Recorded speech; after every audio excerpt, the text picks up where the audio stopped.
चलो बहुत बढ़िया। तो जैसा कि मेरे पीछे लिखा है, तो आज हमारा क्या है, कहाँ गया, हाँ, आज हमारा है लेक्चर नंबर 1। इसका है सरफेस इन्वायरमेंट। आज हम लोग स्टार्ट करने वाले हैं, लेक्चर नंबर 1 है सरफेस इन्वायरमेंट का।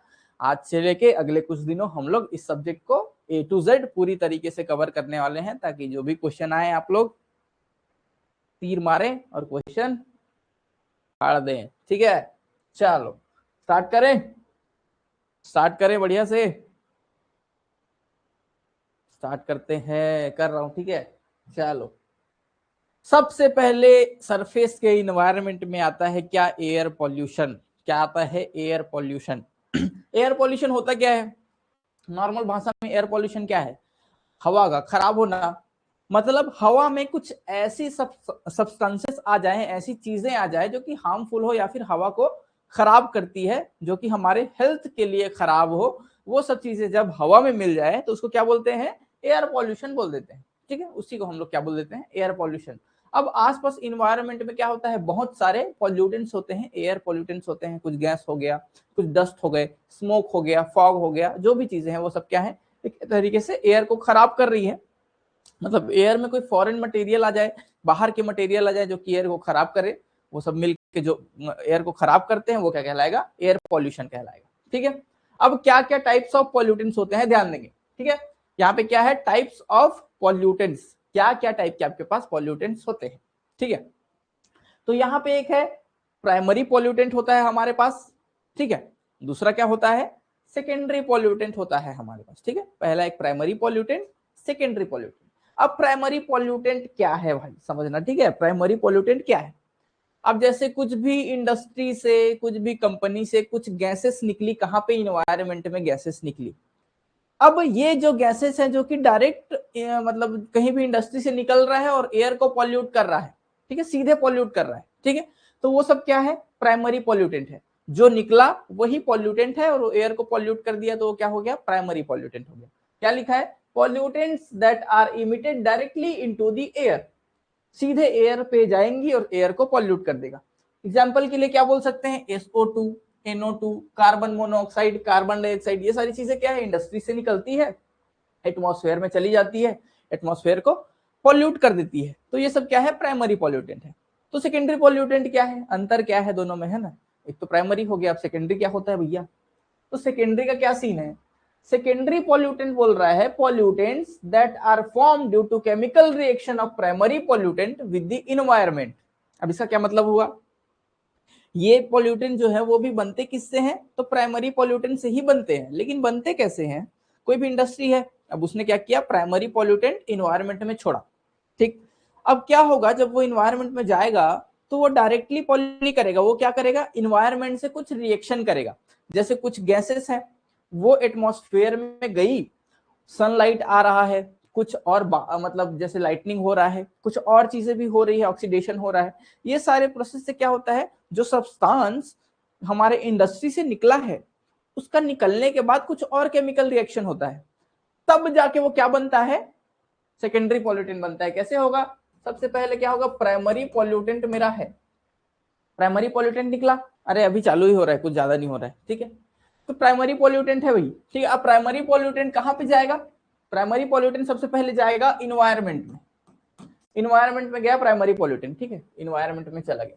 अब इन्वायरमेंट में जाएगा तो उसके साथ क्या होगा, कुछ केमिकल रिएक्शंस होंगे, केमिकल रिएक्शन होंगे।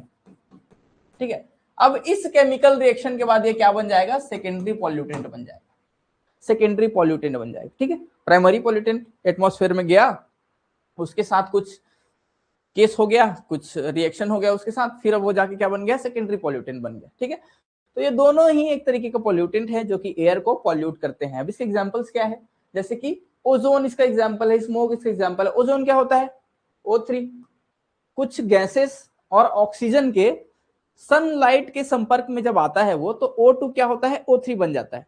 कुछ और भी ऑक्साइड्स होते हैं जो कि जब यूवी रेस उन पे पड़ता है तो वो क्या बन जाता है, ओजोन बन जाता है। तो ये क्या है, एक सेकेंडरी पॉल्यूटेंट है। पहले O2 रहा होगा, फिर इसमें यूवी रेस पड़े होंगे, फिर ये क्या बन गया होगा, O3 बन गया होगा, इस तरीके से कुछ भी। ठीक है, तो ये क्या है, पहले ये प्राइमरी है और बन के क्या हो गया, सेकेंडरी हो गया। स्मोक क्या होता है? स्मोक होता है क्या? स्मोक प्लस फॉग का मिक्सचर को क्या बोलते हैं? स्मोक बोल देते हैं। स्मोक अलग है, फॉग अलग है। जब दोनों एक जगह पे आए और सनलाइट उसमें पड़ा तो वो क्या बन गया? स्मोक बन गया। ठीक है, इस तरीके से। अगला क्या है? एसिड माइन ड्रेनेज होता है, ये आगे जाके हम लोग डिटेल में देखने वाले हैं, यहाँ पे आपको देखने की जरूरत नहीं। ठीक है, अगला क्या है यहाँ पे? Particulate matter. क्या दिया है अगला? Particulate matter. क्या होता है पर्टिकुलेट मैटर? ठीक है, पर्टिकुलेट मैटर में क्या लिखा है? Suspended particles in the air. ठीक है, जो भी सस्पेंडेड पार्टिकल मतलब समझे, सस्पेंडेड मतलब ऐसे उड़ रहा है हवा में, बहुत सारा जो कण है, छोटा छोटा पार्टिकल्स है, वो हवा में उड़ रहा है, उसको बोलते हैं सस्पेंडेड। ठीक है, लटका हुआ। ठीक, तो suspended particles in air, air में जो भी छोटे छोटे छोटे छोटे कण होते हैं, पार्टिकल्स होते हैं, वो सस्पेंडेड पार्टिकल्स जो होते हैं, उनको हम लोग क्या बोलते हैं? पर्टिकुलेट मैटर बोलते हैं। क्या बोलते हैं? Particulate matter. ध्यान रखिएगा, याद रखिएगा। ठीक है, अब ये क्या होते हैं? दो तरीके के होते हैं हमारे पर्टिकुलेट मैटर। पहला क्या है? तो सस्पेंडेड पर्टिकुलेट मैटर, दूसरा है रेस्पिरेबल पर्टिकुलेट मैटर। नाम है बस, ठीक है, नाम है। पहला क्या है? सस्पेंडेड पर्टिकुलेट मैटर, दूसरा है रेस्पिरेबल पर्टिकुलेट मैटर। अब सस्पेंडेड पर्टिकुलेट मैटर किसको बोलेंगे? ग्रेटर देन 10 माइक्रोमीटर जिसका साइज होगा। अगर कोई पार्टिकल है, उसका साइज कितना है? 10 माइक्रोमीटर से ज्यादा है, 10 माइक्रोमीटर से ज्यादा है उस पार्टिकल का साइज, तो वो किस में आएगा? सस्पेंडेड पर्टिकुलेट मैटर में आएगा। और अगर उसका साइज 10 माइक्रोमीटर के बराबर या छोटा है, सॉरी 10 माइक्रोमीटर के बराबर या उससे छोटा है, तो वो क्या कहलाएगा? वो किस में आएगा? रेस्पिरेबल पर्टिकुलेट मैटर के अंदर का वो आने वाला है। ठीक है, चलो आगे क्या दिया है? It is the excessive concentration of, अच्छा ये एयर पॉल्यूशन का एक तरीके से डेफिनेशन दिया है। क्या दिया है? कि एक्सेसिव कंसंट्रेशन जब हो जाता है फॉरेन मैटर का, फॉरेन मटेरियल मतलब बाहरी मटेरियल, फॉरेन मतलब समझ रहे, फिरंगी मतलब बाहर के लोग, तो बाहर के जो पार्टिकल्स या फिर जो भी मैटर होते हैं वो एयर में आकर उसको पॉल्यूट कर देते हैं। तो वही एयर को खराब करना, मतलब डेफिनेशन ही दिया है एक तरीके से, बाहर के मटेरियल आके हवा को खराब करेंगे, उसी को हम लोग क्या बोलेंगे? एयर पॉल्यूशन बोल देंगे। ठीक है, नीचे क्या दिया है? नीचे दिया है यहाँ पे रेस्पिरेबल पर्टिकुलेट मैटर को भी यहाँ पे दो तरीके से बांटा है। इसको रेस्पिरेबल पर्टिकुलेट मैटर, ये रेस्पिरेबल पर्टिकुलेट मैटर जो है ना, आरपीएम बोलते हैं इसको। ठीक है, आरपीएम। अब इसको दो कैटेगरी में बांटा है। ठीक है, एक पहला, एक दूसरा। एक होता है पीएम 10 बोलते हैं इसको, पर्टिकुलेट मैटर 10। दूसरे को क्या बोलते हैं? पर्टिकुलेट मैटर 2.5 बोल देते हैं। अब इसका मतलब क्या है? अगर उस पार्टिकल का size less than equal to 10 micrometre है तो उसको बोल देंगे पीएम 10, जो कि इसके डेफिनेशन में भी था। हाँ, रेस्पिरेबल पर्टिकुलेट मैटर किसको बोलेंगे? 10 माइक्रोन से छोटा होगा उसको हम लोग बोल देंगे रेस्पिरेबल पर्टिकुलेट मैटर। ठीक है, अब पीएम 2.5 से क्या मतलब है? पीएम 2.5 जब ये छोटा होते जाएगा, और पीएम 10 क्या होगा? और छोटा छोटा छोटा होते जाएगा, और जब ये less than equal to 2.5 micrometre तक पहुंच जाएगा, तब इसको क्या बोल देंगे हम लोग? तब इसको हम लोग बोल देंगे क्या? 2.5 पीएम, पर्टिकुलेट मैटर 2.5। ठीक है, पर्टिकुलेट मैटर 2.5। ठीक है, तो ये दो कैटेगरी किसके अंदर आता है? रेस्पिरेबल पर्टिकुलेट मैटर के अंदर आता है। ठीक है, एक पीएम 10, एक पीएम 2.5, आगे जाके बहुत यूज होने वाला है, इसको भी याद रखेंगे। ठीक है, अब एक सिंपल सा क्वेश्चन है, क्या है? एट एनी पर्टिकुलर प्लेस, कोई भी एक जगह है, ठीक, कोई भी एक जगह है, the relation between the suspended particulate matter and respirable particulate matter. Suspended particulate matter क्या होता है? ग्रेटर देन 10 माइक्रोन वाला। रेस्पिरेबल पर्टिकुलेट मैटर क्या होता है? Less than equal to 10 micron वाला। ठीक है, अब इन दोनों के बीच रिलेशन क्या होता है? तो हमेशा क्या होता है? हमेशा आपका जो ये बड़ा वाला पार्टिकल है, suspended particulate matter, suspended particulate matter हमेशा ज्यादा होता है किससे? रेस्पिरेबल पर्टिकुलेट मैटर से। ये रिलेशन याद रखना।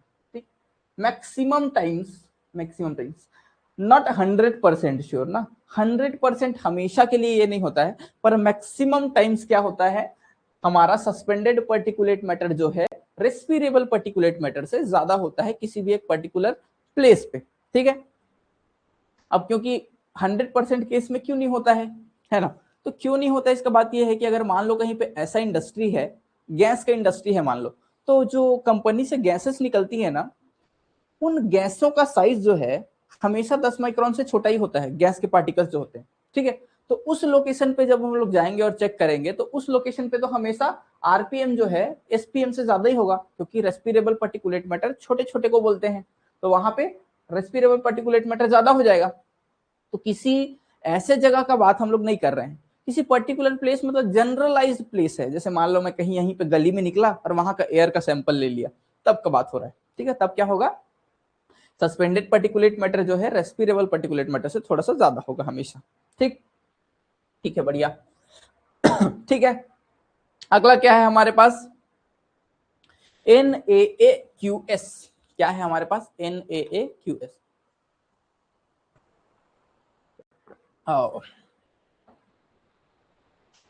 ठीक, NaAQS से मतलब क्या है, national ambient air quality standards. क्या होता है, national ambient air quality standards, जो कि ambient air quality, ambient air quality से क्या मतलब समझते हैं, ये भी देखो। एम्बिएंट एयर क्वालिटी मतलब it refers to the condition और quality of outdoor air. Outdoor air मतलब हम घर से जब बाहर निकलेंगे तो जो भी मेरे पास एयर है वो आउटडोर एयर है, सिंपल है ना, आउटडोर एयर। तो उसी आउटडोर एयर को क्या बोलते हैं हम लोग, एम्बिएंट एयर बोलते हैं। और उस एम्बिएंट एयर की क्वालिटी जब हम लोग देखते हैं तो उसको बोल देते हैं एम्बिएंट एयर की क्या क्वालिटी है। अब national ambient air quality standard से क्या मतलब है कि ये जो आउटडोर एयर है, एम्बिएंट एयर, उसकी क्वालिटी के लिए कुछ स्टैंडर्ड सेट किए गए हैं कि उस स्टैंडर्ड का हवा होना चाहिए तुमको सांस लेने के लिए, या फिर नॉर्मल हवा में इस स्टैंडर्ड तक एयर का क्वालिटी होना चाहिए जो नॉर्मल एयर है उसमें के लिए, तो उसको बोलते हैं हम लोग national ambient air quality standards कि क्या क्या स्टैंडर्ड सेट किए गए हैं, ठीक है। नीचे क्या दिया है, with reference of various identified pollutant notified by CPCB. CPCB क्या है, सेंट्रल पॉल्यूशन कंट्रोल बोर्ड। क्या बोलते हैं इसको, सेंट्रल पॉल्यूशन कंट्रोल बोर्ड बोलते हैं सीपीसीबी को, ठीक है। तो इसके क्या हुआ, जो NaQS था ना, जो स्टैंडर्ड्स हैं वो किसके द्वारा दिए जाते हैं, तो सीपीसीबी के अंतर्गत दिए जाते हैं। सेंट्रल पॉल्यूशन कंट्रोल बोर्ड जो है वो एक स्टैंडर्ड सेट करता है, उसको बोलते हैं national ambient air quality standards, ठीक। अब इसने क्या किया है, 1981 में आया था, ये हुआ था, ये सब तुम्हारे एग्जाम के लिए इंपॉर्टेंट नहीं है, ठीक है। ये जानना ज्यादा जरूरी है कि जो सीपीसीबी है, सेंट्रल पॉल्यूशन कंट्रोल बोर्ड, इसने 12 गैसों को मेनली चूज किया था। क्या किया था, इसने 12 गैसेस चूज किए थे, और इन्हीं 12 गैसेस के बेसिस पे हम लोग किसी भी जगह का, मतलब किसी भी एम्बिएंट एयर का क्वालिटी बताते हैं। इन 12 गैसेस, मतलब वहां पे ये 12 गैसेस कितने अमाउंट में प्रेजेंट है, उसके बेसिस पे हम लोग उस एयर का क्वालिटी बताएंगे। मतलब मेन ये 12 गैसेस क्या है, तो पॉल्यूटेंट, पॉल्यूशन की ये गैसेस है, मतलब पॉल्यूटेंट गैस है जो कि एयर को पॉल्यूट करते हैं, ठीक है। ये 12 गैसेस, ठीक, 12 गैसेस याद रखेंगे, 12 गैसेस होते हैं। अब ये 12 गैसेस कौन कौन से हैं, दिख रहा है स्क्रीन पे, हाँ। अब ये 12 गैसेस हमारे पास कौन कौन से होने वाले हैं, सबसे पहले होता है हमारे पास नाइट्रोजन डाइऑक्साइड। क्या होता है, एक नाइट्रोजन डाइऑक्साइड, फिर सल्फर डाइऑक्साइड, पेन चेंज करते हैं। पहले होता है सल्फर डाइऑक्साइड होता है हमारे पास, फिर नाइट्रोजन डाइऑक्साइड होता है NO2, फिर पर्टिकुलेट मैटर PM10 है ना, PM10 हमने देखा था क्या होता है, PM10 10 माइक्रोन से छोटे वाला। फिर होता है PM2.5, जो हम लोग ऑर्डर बता रहे हैं वो स्ट्रॉन्ग टू वीक बता रहे हैं ना, ये सबसे स्ट्रॉन्ग पॉल्यूटेंट है, ये सबसे वीक पॉल्यूटेंट है, ऊपर से नीचे डिसेंडिंग ऑर्डर में हम लोग जा रहे हैं, ठीक है। तो सबसे पहले स्ट्रॉन्ग में क्या है, सल्फर डाइऑक्साइड, फिर नाइट्रोजन डाइऑक्साइड आता है, फिर क्या आता है, PM10 आता है, फिर PM2.5 आता है, फिर आपके पास ओजोन आ जाता है, फिर लेड आ जाता है, फिर ओजोन आ जाता है, कार्बन ओजोन तो हो गया, कार्बन मोनोऑक्साइड आ जाता है, फिर अमोनिया आ जाता है, बेंजीन आ जाता है, बेंजोपायरिन आ जाता है, आर्सेनिक और निकेल। ये 12 क्या है आपके पास, पॉल्यूटेंट है जो कि एयर को पॉल्यूट करते हैं, और इन 12 गैसेस के बेसिस पे सेंट्रल पॉल्यूशन कंट्रोल बोर्ड जो है वो आपका एयर का क्वालिटी को बताता है, ठीक है। याद रखेंगे, एक बार और रिवाइज करते हैं, क्या क्या, sulphur dioxide, nitrogen dioxide, PM10, PM2.5, फिर लेड, और क्या होता है, ओजोन होता है, फिर लेड होता है, और क्या, और क्या, फिर क्या, मैं सोचता हूं, carbon monoxide, benzene, benzopyrene, arsenic, nickel और अमोनिया, ठीक है। ये 12 चीजें आप लोग क्या करेंगे, याद रखेंगे, ठीक है। स्क्रीन हैंग हो रहा है क्या?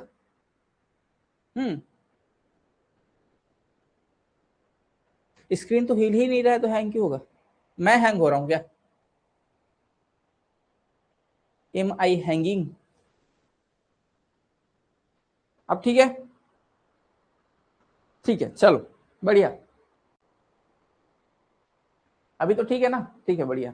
चलो, तो ये 12 चीजें याद रखेंगे। क्या क्या? 12 गैसेस जो सेंट्रल पोल्यूशन कंट्रोल बोर्ड के अंदर आती है। एक बार और बोलता हूँ, sulphur dioxide, nitrogen dioxide, PM10, PM2.5, ozone, lead, carbon monoxide, ammonia, benzene, benzopyrene, arsenic, nickel. ठीक है, 12 ये पॉल्यूटेंट्स है। अब इस साइड में क्या दिए इसका?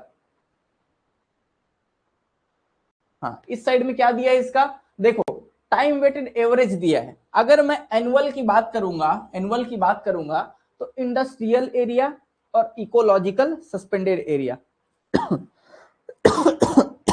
ठीक है, हमारे पास दो तरीके के एरिया होते हैं, दो तरीके के इलाके होते हैं। ठीक है, एक तो जो बिजनेस वाले एरिया है, जो इंडस्ट्रियल एरिया है, जहां पे फैक्ट्री वगैरह लगा है, और दूसरा है इकोलॉजिकल सेंसिटिव एरिया, जहां पे जंगल वगैरह है, पानी वगैरह है, साफ सुथरा।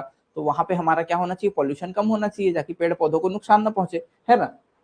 तो यहाँ पे क्या है, किसी भी जगह पे सल्फर डाइऑक्साइड का कंसंट्रेशन कितना होना चाहिए, उसका लिमिट क्या दिया है? इंडस्ट्रियल एरिया का। और यहाँ पे क्या दिया है? इकोलॉजिकल सेंसिटिव एरिया जो है, वहां पे उसका लिमिट कितना होना चाहिए, वो यहाँ पे पूरा डेटा दिया हुआ है। एक एनुअल दिया है, एक 24 आवर्स के लिए दिया है। अगर मैं बोलूं एनुअल, तो एनुअल में जो इंडस्ट्रियल एरिया है, वो सल्फर डाइऑक्साइड के लिए क्या लिमिट है? वहां पे दिख रहा है ना? हाँ, दिख रहा है। तो वहां पे 50, अब इसका यूनिट क्या है? तो माइक्रोग्राम पर मीटर क्यूब, मतलब 1 मीटर क्यूब में 50 माइक्रोग्राम से ज्यादा सल्फर डाइऑक्साइड नहीं होना चाहिए, अगर वो इंडस्ट्रियल एरिया है तो। ठीक है, एनुअली, एनुअली एवरेज निकाल रहे हैं हम लोग तब। अगर मैं इकोलॉजिकल सेंसिटिव एरिया की बात करूं, तो वहां पे 20 माइक्रोग्राम पर मीटर क्यूब से ज्यादा नहीं होना चाहिए। ठीक है, क्योंकि वो पेड़ पौधा वाला इलाका है। ठीक है, अब ये एनुअल की बात हुई। अगर मैं 24 आवर्स की बात करूं, मैं 24 घंटे के लिए बात करूं, तो वो लिमिट थोड़ा सा बढ़ जाता है। क्यों बढ़ जाता है? क्योंकि हो सकता है उस 24 घंटे के अंतराल में कुछ एक्सीडेंट हो गया हो, कुछ मशीन में खराबी आ गई हो, जिसको ठीक करने का काम चल रहा है। तो उस टाइम पे क्या होता है, थोड़ा सा पॉल्यूटेंट एक्स्ट्रा निकल सकता है। तो उसको एक्सेप्ट किया जा सकता है, अगर वो कभी कभी हो रहा है तो। अगर वो कभी कभी हो रहा है तो इसलिए क्या होता है, 24 आवर्स के लिए लिमिट थोड़ा सा एक्स्ट्रा होता है, कि कभी खराबी आ गया तो तुम थोड़ा सा एक्सीड कर सकते हो कभी कभी। ठीक है, तो उसका लिमिट क्या है? इंडस्ट्रियल एरिया के लिए 80 है, और इकोलॉजिकल एरिया के लिए भी क्या है? 80 है। अगर 24 घंटे की बात करूं, जब तुम्हारे पास कुछ खराबी आ गया है, तब का बात कर रहे हैं हम लोग। ठीक है, ऐसे ही नाइट्रोजन डाइऑक्साइड के लिए एनुअल क्या है? 40 है, और इकोलॉजिकल एरिया के लिए 30 है। लेकिन आवरली की बात करूं तो, मतलब 24 घंटे की बात करूं तो, ये 80 है, और इसके लिए भी 80 है। ठीक है, ऐसे करते करते आपके पूरा जो टोटल 12 गैसेस आपके पास है, वो 12 गैसों के पूरे डेटा यहाँ पे दिए गए, कि किसके लिए कितना लिमिट है। इन तीनों के लिए तो एनुअल और 24 घंटे के लिए दिया गया है। बाकी जब हम लोग नीचे आएंगे तो 8 घंटे, 1 घंटे, 24 घंटे, 8 घंटे, 1 घंटे, सबके लिए दिया गया है। जैसे ओजोन का बात हम लोग करेंगे, तो ओजोन का क्या है? वो गर्मियों में बहुत ज्यादा होता है। गर्मियों में क्योंकि यूवी रेस बहुत ज्यादा पड़ती है, यूवी रेस की मदद से ही ओजोन बनता है। ठीक है ना? तो गर्मी के दिनों में क्या होता है, हमारे पास ओजोन सबसे ज्यादा होता है। तो इसको एनुअली एवरेज निकालने का कोई लॉजिक नहीं है, क्योंकि अलग अलग मौसम में अलग अलग मात्रा में ओजोन अलग अलग अमाउंट में हमें मिलता है। ठीक है, तो इसलिए इसको दो तरीके से नापते हैं हम लोग। 8 आवर्स के लिए नापते हैं, 1 आवर के लिए नापते हैं। एक बार 8 आवर के लिए या 1 आवर के लिए, क्योंकि 8 आवर से ज्यादा हम लोग इसके लिए नहीं नापेंगे। हर 8 घंटे में इसको हम लोग रिवाइज करते रहेंगे, क्योंकि ये रैपिड चेंज होता है, हर 8 घंटे में कुछ बदलाव आ जाएगा इसमें। ठीक है, तो 8 घंटे के लिए लिमिट क्या है? 100 है, लेकिन 1 घंटे के लिए लिमिट क्या है इसका? 180 है। यहाँ पे 100 है, यहाँ पे 180 है। ठीक है, मतलब अगर कुछ खराबी है तो 180 तक जा सकता है, अगर कुछ खराबी नहीं है, नॉर्मल कंडीशन है, तो 100 उसका मैक्सिमम पॉइंट है 8 घंटे के लिए। ठीक है, 8 घंटे के लिए। ऐसे ही सबके लिए, कार्बन मोनोऑक्साइड के लिए, अमोनिया के लिए, बेंजीन, ये सब के लिए, जो कि एनुअल ही में ज्यादा मायने रखता है, एनुअल ही ज्यादा पूछता है, इसलिए सबका एनुअल दिया गया है। जो एनुअल कैलकुलेट करने के जिनके लिए लॉजिक नहीं है, उनका एनुअल बस नहीं दिया गया। ठीक है, तो ये हम लोग अगर 6 नंबर तक, लेड तक याद रखेंगे तो काफी है, इसके नीचे जाने की जरूरत नहीं।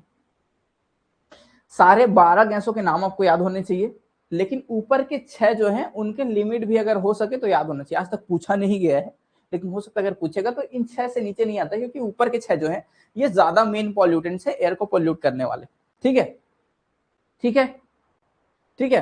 तो ये अब इसके कुछ ये नीचे में जो दिए हैं इसको मैं जूम करता हूं थोड़ा सा, ठीक है, इसको जूम करते हैं। अब ये क्या क्या लिखा है इसको बताता हूँ। नीचे दिख रहा है क्या? नीचे दिख रहा है। अब ये जो स्टैंडर्ड्स है इनको फॉलो करने के 3 मेन रूल है। क्या रूल है? 3 मेन रूल है। वो रूल क्या क्या है कि जो तुम्हारा 24 घंटे वाला या फिर 1 घंटे वाला या 8 घंटे वाला चीज जो हो रहा है, एक एनुअल बताया मैंने, एक क्या बताया, एक बताया मैंने एनुअल, ठीक है, और एक बताया मैंने आर्ट्स वाला, ये है, ये है, ठीक है। तो एनुअल्स का लिमिट बहुत ज्यादा होता है, आर्ट्स का लिमिट मतलब नहीं सॉरी, एनुअल का लिमिट कम होता है, आर्ट्स का लिमिट थोड़ा बढ़ जाता है, ठीक है। अब इसका दिक्कत क्या है, इसको नापते कैसे हैं ये ध्यान देना। एक साल में एक ईयर में हम लोग लेते हैं 104 मेजरमेंट। कितना लेते हैं? 104 मेजरमेंट्स लेते हैं एक साल में, 104 मेजरमेंट्स।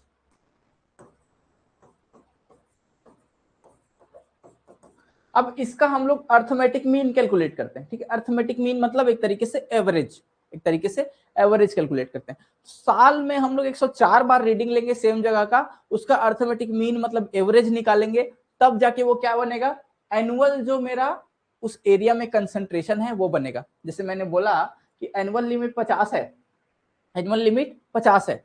अब मैं उस जगह का चेक करना चाहता हूं कि वो 50 से ज्यादा तो नहीं है या कम तो नहीं है, ठीक है, ऐसा मैं चेक करना चाहता हूं। तो क्या करूंगा, पूरे साल में 104 बार उस जगह का मेजरमेंट करूंगा, उसका डेटा लूंगा और उसका मीन निकाल लूंगा, वो जो आएगा उसका एनुअल कंसंट्रेशन होगा उस जगह पे, ठीक है। ठीक, ये हो गया एक बात। अब कब कब लेते हैं मेजरमेंट, ये भी ध्यान रखने वाली चीज है। ये तो पहला हो गया ईयर का। दूसरा क्या है कि मैं हफ्ते में सिर्फ एक मेजरमेंट लूंगा, सॉरी, एक हफ्ते में 2 मेजरमेंट लूंगा, ठीक है, 2 मेजरमेंट्स इन 1 वीक, ठीक है। मतलब एक साल में 52 हफ्ता होता है, तो एक हफ्ते में अगर मैं 2 मेजरमेंट लेता हूं तो साल में हो गया 104, साल में हो गया 104। बता रहा हूं ना, बता रहा हूं, ठीक है। साल में 104 लेते हैं, उसका मतलब 52 हफ्ते हो गए। 52 हफ्ते होते हैं एक साल में, अगर एक हफ्ते में मैं 2 बार लूंगा तो वो टोटल मेजरमेंट 104 हो गया, ठीक है। अब हफ्ते में किस तरीके से मेजरमेंट लूंगा, हफ्ते में मैं क्या करूंगा, कोई भी 2 दिन सिलेक्ट करूंगा, कंसेक्यूटिव डेज, बुधवार शुक्रवार, सॉरी बुधवार गुरुवार, गुरुवार शुक्रवार, Saturday Sunday, Monday Tuesday, Wednesday Thursday, कोई भी 2 दिन सिलेक्ट करूंगा जो कि लगातार हो, ठीक है, लगातार हो। तो मैंने मान लो किया एक हफ्ते के लिए बुधवार और गुरुवार को सिलेक्ट किया, ठीक है। और मैं टाइम भी फिक्स करूंगा कि बुधवार को अगर मैं 6 बजे शाम को मेजरमेंट ले रहा हूं तो गुरुवार को भी मैं 6 बजे शाम को ही मेजरमेंट लूंगा, ठीक है। तो मैंने दिन भी फिक्स कर लिया, मैंने टाइम भी फिक्स कर लिया, ठीक है। मैंने दिन भी फिक्स किया, मैंने टाइम भी फिक्स किया, 2 दिन लगातार होना चाहिए और सेम टाइम पे होना चाहिए, ठीक है। तो मैंने इस हफ्ते बुधवार और गुरुवार को किया, ठीक है। उसके बाद नेक्स्ट वीक गया, फिर बुधवार गुरुवार को किया सेम टाइम पे, फिर अगले हफ्ते गया बुधवार गुरुवार को किया 6 बजे ही सेम टाइम पे। ऐसे करते करते पूरा साल में ये चीज फॉलो करूंगा, तो मेरे पास टोटल मेजरमेंट कितने आ जाएंगे, 104 मेजरमेंट्स मेरे पास आ जाएंगे, ठीक है। उन 104 मेजरमेंट का मैं क्या निकाल लूंगा, अर्थमेटिक मीन निकाल लूंगा, उससे मुझे पता चल जाएगा, ठीक है। अब थर्ड रूल क्या है इसमें, मेन रूल, कि जो तुम्हारा आर्ली वाला लिमिट है, आर्ली वाला लिमिट है ना, क्योंकि नॉर्मल एनुअल वाले से ज्यादा है, ठीक है। तो अगर मैं आर्ली वाले लिमिट में हर बार बोलूं कि ये 1 घंटा में, तो आर्ली वाला लिमिट तो तुम्हारा 80 है यार, 1 घंटे बस तो 80 आया, 1 घंटे बस तो 80 आया, ऐसा तो मैं हर मेजरमेंट में बोल सकता हूं, ऐसा तो मैं हर मेजरमेंट में बोल सकता हूं, है ना। तो क्या है, हर मेजरमेंट में बोलूंगा तो वो ऐसा फॉलो नहीं है, कभी रैंडम 1 घंटे में ऐसा निकल गया तो निकल गया। अब तुम बोलो बुधवार को भी वही आ रहा है, गुरुवार को भी वही आ रहा है, अगले हफ्ते के बुधवार भी वही आ रहा है, गुरुवार को भी वही आ रहा है, तो ऐसे नहीं चलेगा, ठीक है।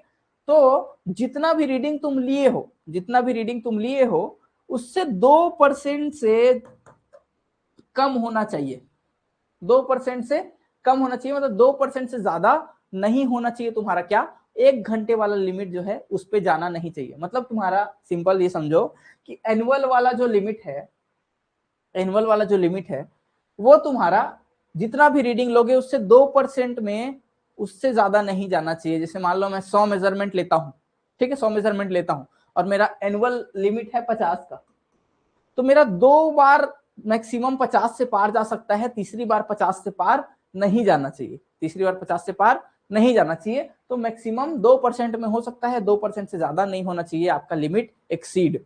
ठीक है, क्लियर है? ठीक है, ये हो गया तुम्हारा परसेंटेज। और एक रूल क्या है इसी के अंदर कि 2 बार लगातार नहीं होना चाहिए। जैसे मान लो मैं बुधवार को ले रहा हूं और गुरुवार को भी ले रहा हूं, तो दोनों दिन ऐसा नहीं होना चाहिए कि तुम्हारा दोनों दिन एनुअल वाला लिमिट क्रॉस हो रहा है। ठीक है, एक दिन तो चल जाएगा 1 घंटे में, क्योंकि किसी दिन मान लो फंक्शन खराब है, किस दिन खराब है, ठीक है, तो तुम उसको जल्दी से जल्दी ठीक करो और कल सेम दिन सेम टाइम पे मुझे ये वाला रीडिंग नहीं मिलना चाहिए, तुम ठीक करो इसको। ठीक है, तो 2 कंसेक्यूटिव डेज पे मेरा एनुअल वाला लिमिट क्रॉस नहीं कर सकता। एक बार आर्ली वगैरह जो है 24 आर्ली वाला एक बार जो है एक बार काम कर सकता है खराबी की वजह से, लेकिन 2 कंसेक्यूटिव डेज में वो एनुअल वाला लिमिट पार नहीं होना चाहिए। ना 2% से ज्यादा होना चाहिए, ना 2 डेज जो लगातार है उससे भी लगातार आपका एनुअल वाला लिमिट एक्सीड नहीं होना चाहिए। इसीलिए यहाँ पे मैक्सिमम 24 घंटे देता है, और 24 घंटे के बाद जब देगा तो वो सीधे एनुअल देता है, क्योंकि 24 घंटे में एक रीडिंग आएगी फिर अगले 24 घंटे में एक रीडिंग आएगी, है ना। तो अगर 48 घंटे का दे देगा तो वो सिनेरियो नहीं बन पाएगा, तो 24 घंटे के बाद वो सीधा एनुअल लिमिट बताता है। ठीक है, तो इस 24 घंटे में 80 है, लेकिन अगले 24 घंटे में 80 नहीं होना चाहिए, 50 से नीचे रहना चाहिए। ठीक है, ये बोल रहे हैं। तो ये 3-4 रूल है जो कि तुम्हें फॉलो करने हैं। ठीक, क्या क्या फॉलो करने हैं? एक साल में 104 रीडिंग लेना है। कैसे लेना है? तो हर हफ्ते 2 दिन रीडिंग लेना है, लगातार दिन में, और सेम टाइम पे लेना है। ठीक है, फिर अगला क्या है? 2% से ज्यादा तुम्हारा आर्ली वाला लिमिट नहीं मीट करना चाहिए, मतलब एनुअल वाले से कम रहना चाहिए। ठीक है, 2% से ज्यादा नहीं जाना चाहिए, या फिर 2 डेज से ऊपर नहीं जाना चाहिए। अगर लगातार 2 दिन तुम्हारा एनुअल वाला लिमिट क्रॉस कर रहा है तो वहां पे कुछ गड़बड़ है, तुमको एक्शन लेना पड़ेगा। ठीक, ठीक, क्लियर है? समझ में आया? जल्दी बताओ, समझ में आया तो फिर आगे बढ़ेंगे। समझ में आया? जल्दी बताओ।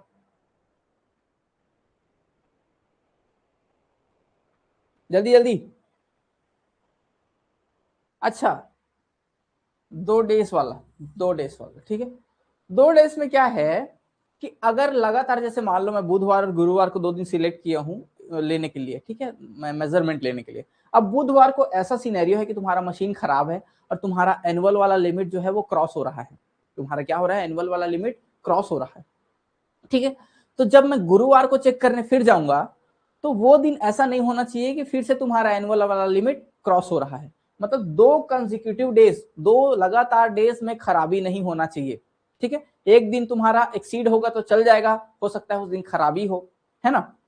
अगले दिन जब मैं जाऊं तो वो खराब नहीं रहना चाहिए। 2% वाला समझ में ये नहीं आया। 2% वाला दिक्कत ये है कि अगर मैं मान लो 100 मेजरमेंट लेता हूं, कितना मेजरमेंट लेता हूं? 100 मेजरमेंट। ठीक है, तो 100 में से मैक्सिमम 2 मेजरमेंट ही ऐसे हो सकते हैं जो एनुअल वाला लिमिट को क्रॉस कर सकता है। तीसरा दिन ऐसा नहीं होना चाहिए पूरे 100 दिन में कि कोई भी एनुअल वाला लिमिट क्रॉस हो रहा है। मैक्सिमम 2% दिन आपका खराबी निकलना चाहिए, उससे ज्यादा आपको खराबी नहीं निकलना चाहिए।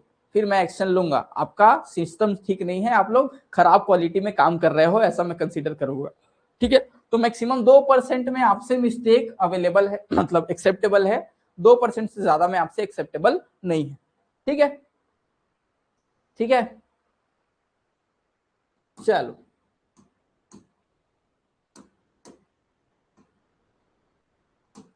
ठीक, ठीक है। चलो एक क्वेश्चन करते हैं।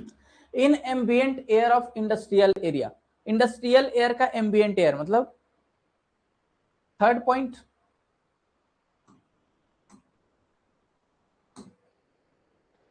थर्ड पॉइंट 10 बार तो बता दिया, दिमाग में नहीं घुसता क्या? क्या दिमाग ला क्या हो तुम लोग? 2% का समझ नहीं आता क्या? 10वीं पढ़े हो कि नहीं? 2% का मतलब समझ में नहीं आता क्या है? या फिर 2 लगातार दिन का मतलब समझ में नहीं आता है? 2 लगातार दिन का मतलब समझ में आता है कि भूसा भरा है इधर?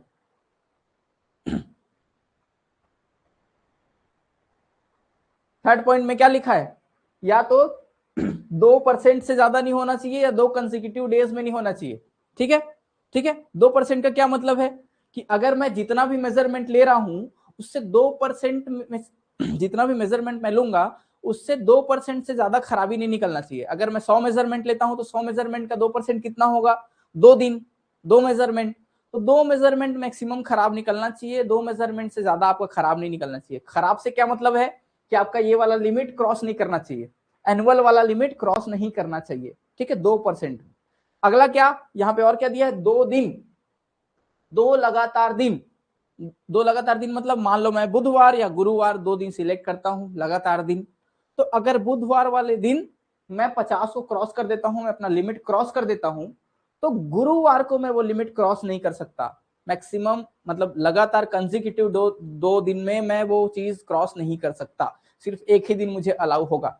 और अगर मैं ओवरऑल 100 की बात करूं कि 100 में से परसेंट 2 कितना होता है, 2 दिन, तो अगर मैं पहला दिन करूं तो हो सकता है तीसरा दिन, चौथा दिन, पांचवा दिन, छठवां दिन, कोई एक दिन भी और खराब मेरा निकल सकता है, लेकिन पहला दिन निकला है तो दूसरा दिन नहीं निकलना चाहिए। ठीक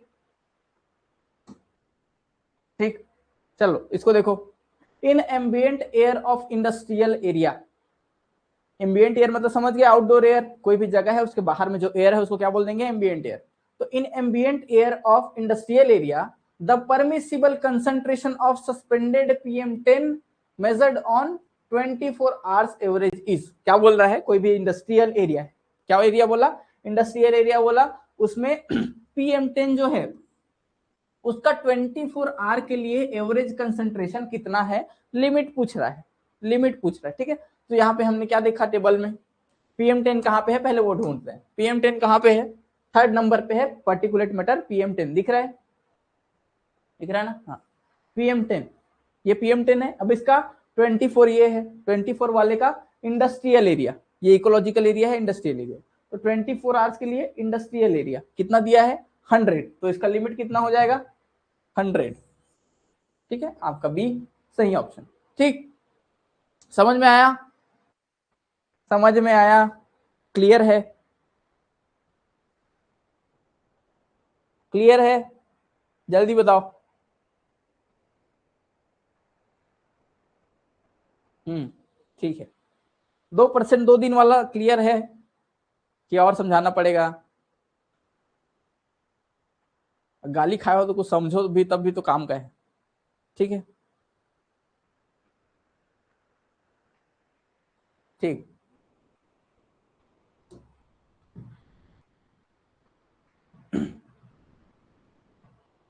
ठीक। अब जो तुम्हारा नेशनल एयर क्वालिटी इंडेक्स मतलब स्टैंडर्ड्स जो है उसके कुछ कुछ क्या है, ऑब्जेक्टिव क्या क्या है कि वो किस लिए बनाया गया है। ठीक है, ठीक है, वो किस लिए बनाया गया है। ठीक है, to indicate necessary air quality levels and appropriate margin, मतलब एयर क्वालिटी के लेवल को बराबर बनाए रखने के लिए, मतलब जो हमारे बाहर का एयर क्वालिटी है ना उस एयर क्वालिटी के लिए हमें क्या करना है, एक ठीक ठाक एयर क्वालिटी होना चाहिए ताकि हम सांस ले सके, नॉर्मल इन्वायरमेंट चल सके। ठीक है, गुस्सा क्या होना, 2% का मतलब नहीं मालूम है तो क्या बोलेगा नॉर्मल आदमी, गेट की तैयारी कर रहे हो तो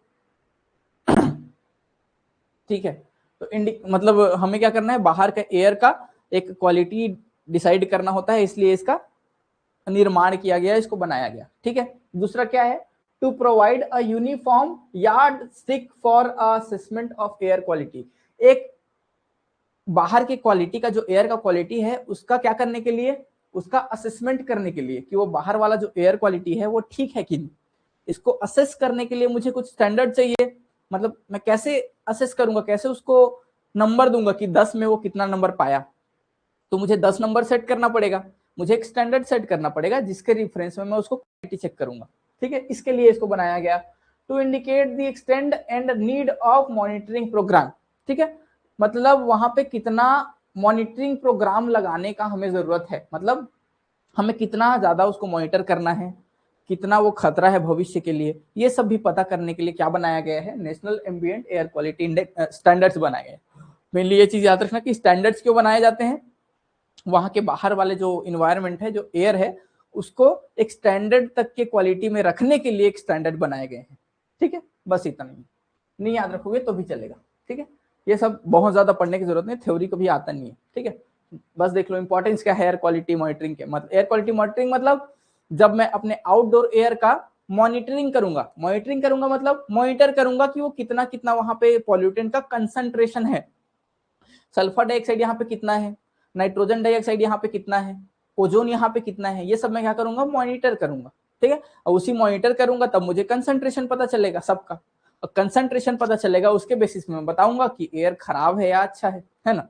तो ये मॉनिटरिंग करने का क्या क्या इंपॉर्टेंस है बोल रहा है सीधे।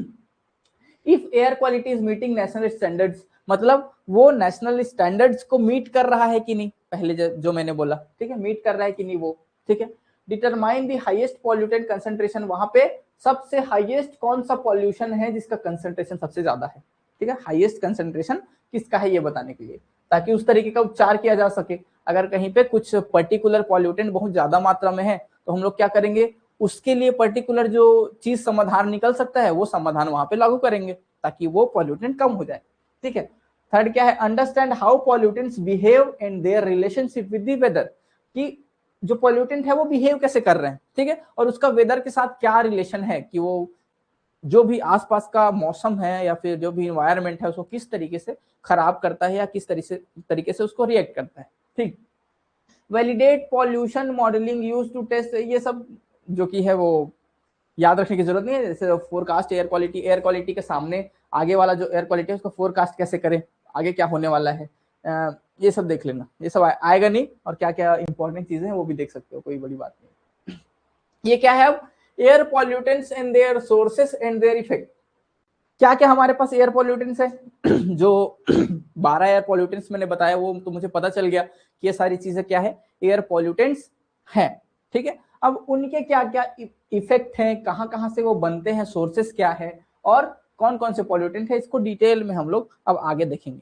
ठीक है, ये तो एक बुक का है जो मैंने डाला हुआ है, लेकिन इसको हम लोग बाहर निकाल के भी अच्छे से लिखे हैं, तो ये अच्छे से हम लोग डिटेल में उसको देखेंगे अभी। ठीक है, ठीक, तो सबसे पहले हमारा क्या था, सल्फर डाइऑक्साइड था। ठीक है, सल्फर डाइऑक्साइड, अभी तक समझ में आया, पिछला पीडीएफ समझ में आ गया, उसमें कुछ दिक्कत नहीं था। उसमें कुछ दिक्कत अगर है भी ना तो मेन बात ये है कि वो बहुत सबसे कम इंपॉर्टेंट वाला चीज है, लेकिन जब हम लोग सरफेस इन्वायरमेंट स्टार्ट करने वाले होते हैं तो पॉल्यूशन क्या होता है, ये सारी चीजें, एयर पॉल्यूशन है क्या, स्टैंडर्ड्स क्या क्या है, ये सब चीज होता क्या है, मतलब ये जानना जरूरी है कि ये सब चीज होता क्या है। इससे क्वेश्चन कभी नहीं आए, हो सकता है आगे आए भी ना, हो सकता है आ भी जाए, मतलब वो 12 गैसेस जो नाम है ना वो हो सकता है आ जाए, क्या क्या गैसेस हैं वहां पे। PM10 PM2.5 अगर नहीं जानोगे तो आगे जाके तुमको नाम से पता ही नहीं चलेगा क्या सब चीज है क्या, तो 12 गैसों के नाम तुमको जानना बहुत जरूरी है। ठीक है, उसके बाद ही ये सब्जेक्ट आगे बढ़ पाता है। ठीक, ठीक है, तो अब यहाँ पे देखेंगे हम लोग SO2 का क्या सिस्टम है। ठीक है, SO2 क्या है, हमारा पहला पॉल्यूटेंट जो कि सबसे बहुत खतरनाक पॉल्यूटेंट है। SO2 ही क्या होता है, SO2 ही मेन क्या होता है, एसिड रेन का कारण होता है, तुमको पता है ना क्या होता है, मेन रीजन है किसका, एसिड रेन का। इससे पानी मिलता है तो क्या बन जाता है, सल्फ्यूरिक एसिड, H2SO4 बन जाता है। ठीक है ना, इसलिए बहुत खतरनाक है। ठीक, SO2 क्या है, अब SO2 is a chemical compound produced by volcanoes, कहां से निकलता है, ज्वालामुखी फटता है तब निकलता है। ठीक है, वेरियस इंडस्ट्री के प्रोसेस से निकलता है, and are also particulates in atmosphere, मतलब ये जहां से निकल जाता है, कहां से, वोल्केनोस से, बहुत सारे इंडस्ट्रीज से निकलता है और जाके एटमॉस्फेयर में जो है वो सस्पेंडेड हो जाता है, पार्टिकुलेट्स हो जाता है, मतलब वहां पे घुल जाता है एटमॉस्फेयर में और पॉल्यूट कर देता है एयर को। मेनली कहां से निकलता है, तो वॉल्केनोस से निकलता है और बहुत सारी इंडस्ट्री से निकलता है, इतना याद रखना। ठीक है, पॉसिबल सोर्सेस क्या क्या है ये देखेंगे। ठीक है, वॉल्केनोस जैसा कि हमने अभी देखा, ठीक है, वॉल्केनोस है। आगे क्या है, combustion of fossil fuel. Fossil fuel क्या होता है, जैसे अंदर में जो दबे हुए फॉसिल समझते हो ना, फॉसिल बहुत समय पुराने वाले चीजें हैं, जब जमीन में दबी होती हैं उसको क्या बोल देते हैं, फॉसिल। फॉसिल मिला किसका, मछली का फॉसिल मिला, डायनासोर का फॉसिल मिला, ये सब क्या है, फॉसिल है। तो वो सब फ्यूल्स जब जलेंगे, कोल, हैवी फ्यूल, ऑयल, ये सब चीज जब जलते हैं तब भी सल्फर डाइऑक्साइड निकलता है। पेपर इंडस्ट्रीज से सल्फर डाइऑक्साइड निकलता है। ठीक है, और क्या है, distribution of fossil fuel, excavation, मतलब जब हम लोग निकालते हैं उस टाइम भी निकलता है, डिस्ट्रीब्यूशन के टाइम भी फॉसिल फ्यूल से, मतलब जहां भी तुम्हारा फॉसिल फ्यूल तुमको दिखेगा, फॉसिल फ्यूल एक बहुत बड़ा सोर्स है किसका, सल्फर डाइऑक्साइड का, ठीक है। मेटल का मेल्टिंग करते हैं, मतलब मेटलर्जिकल प्रोसेस जो होते हैं उसमें भी हमारे बहुत सारे सल्फर डाइऑक्साइड निकलते हैं, ठीक है। पेट्रोलियम रिफाइनिंग करते हैं तब भी वो निकलता है। और क्या, combustion process in diesel, petrol, natural gas driven vehicles, गाड़ी चलाते हो ना, गाड़ी चलाते हो आजकल तो E10 E20 100 आने वाला है क्या, अगर वो नहीं आता है तो डीजल, पेट्रोल, नेचुरल गैस ये सब जब जलता है, व्हीकल जब चलते हैं, गाड़ियां जब चलती हैं, तो उससे भी क्या निकलता है हमारा, सल्फर डाइऑक्साइड गैस बाहर आता है जो कि एटमॉस्फेयर को पॉल्यूट करता है, ठीक है। अरे यार एक बार बग दिया तो तुम लोग क्वेश्चन ही नहीं पूछोगे ऐसा क्या, कुछ अगर नहीं समझ में आ रहा है तो पूछना, गाली खाओ तो समझ में आएगा, क्या दिक्कत है, गाली खाओ और गाली दो और गाली बको, मेरे को भी बको, मेरे को दिक्कत नहीं है, तुम लोग को दिक्कत है तो मत सुनो, ठीक, ठीक है। चलो ये क्या थे, पॉसिबल सोर्सेस थे सल्फर डाइऑक्साइड, ये सब ठीक, ठीक है, सल्फर डाइऑक्साइड के। अब क्या है इफेक्ट, क्या है इफेक्ट, क्या है किसके, हमें गाली नहीं छूता सर, अच्छा नहीं छूता, दे दे फिर, दे दे गाली, ठीक। चल तो जो सल्फर डाइऑक्साइड है उसका ह्यूमन पे, फ्लोरा फोना पे, फ्लोरा फोना समझते हो ना, जानवर, जल मतलब पेड़ पौधे और जानवर हो, इस पे क्या इफेक्ट पड़ता है, ह्यूमंस पे क्या इफेक्ट पड़ता है, ठीक है। रेस्पिरेटरी इलनेस मतलब कोई भी अनजान बीमारी आ जाती है, बुखार वगैरह टाइप का आ जाता है, ठीक है। विजिबिलिटी में प्रॉब्लम हो जाता है, आंख से देखोगे तो थोड़ा धुंधला दिखेगा, या फिर इसमें भी कोई दिक्कत है, आंख में जलन हो जाता है, ठीक है। और क्या है, aggravate existing heart and lung disease, अगर तुम्हारे दिल में या फिर लंग्स मतलब क्या होता है, फेफड़ा, अगर तुम सिगरेट पीते हो, ठीक है, अगर तुम्हारे फेफड़े में दिक्कत है, अगर कोई लड़की तुम्हारा दिल चुरा के चली गई है, ठीक है, तो हार्ट और लंग का अगर तुम्हें प्रॉब्लम है तो वो अगर ये गैस के संपर्क में आया तो उसको और एक्सिलरेट कर देगी और तेजी से तुम्हारे दिल और फेफड़ों में बीमारी तेज करना चालू कर देगा, ठीक है, ठीक है। तो लड़कियों से दूर रहो, ठीक। चल अगला पॉल्यूटेंट क्या है हमारा, ओजोन थ्री, ओजोन थ्री नहीं सॉरी O3, O3 को क्या बोलते हैं, ओजोन थ्री, ठीक है, ओजोन थ्री बोलते हैं, सॉरी अरे यार O3 को बोलते हैं ओजोन, ओजोन को बोलते हैं O3, ठीक, हाँ अब ठीक। चलो ओजोन क्या है, ozone is a pale blue gas, pale blue मतलब हल्के नीले कलर का एक गैस है, ठीक है, पॉल्यूटेंट है, soluble in water and non polar solvent, इतना याद रखने की जरूरत नहीं है, वैसे याद रखो पानी में पानी में घुल जाता है, नॉन पोलर टाइप का सॉल्वेंट है, विथ स्पेसिफिक शार्प मतलब इसकी गंध जो है बहुत शार्प होती है, शार्प मतलब सूंघे और बाप रे, बहुत महंगा वाला वोडका वगैरह जब सूंघोगे ना, महंगा दारू, तो वहां पे बहुत तेज गंध आता है, बहुत तेज गंध आता है, उसको क्या बोलते हैं, शार्प ऑर्डर, ठीक है। तो ये बहुत तेज गंध वाला हल्के नीले कलर का गैस है, ठीक है, हल्के नीले कलर का गैस है। Ozone is a secondary pollutant, जैसा कि मैंने बताया था, ओजोन क्या था, सेकेंडरी पॉल्यूटेंट था, प्राइमरी से कुछ बनता है, O2 से मान लो यूवी रेस पड़ा, फिर क्या बन गया, ये O3 बन गया, ठीक। तो ये क्या है, सेकेंडरी पॉल्यूटेंट है हमारे पास, ठीक है। और क्या है, by reaction between oxides and sunlight, oxide जो भी होते हैं तुम्हारे पास, मान लो नाइट्रोजन के ऑक्साइड्स हैं, सल्फर के ऑक्साइड्स हैं, इस सब में जब O2 मतलब सॉरी यूवी रेस पड़ता है, सूरज की किरणें पड़ती हैं, सनलाइट पड़ता है, तो वो क्या बन जाता है, ओजोन बन जाता है, सेकेंडरी पॉल्यूटेंट बन जाता है, ठीक है।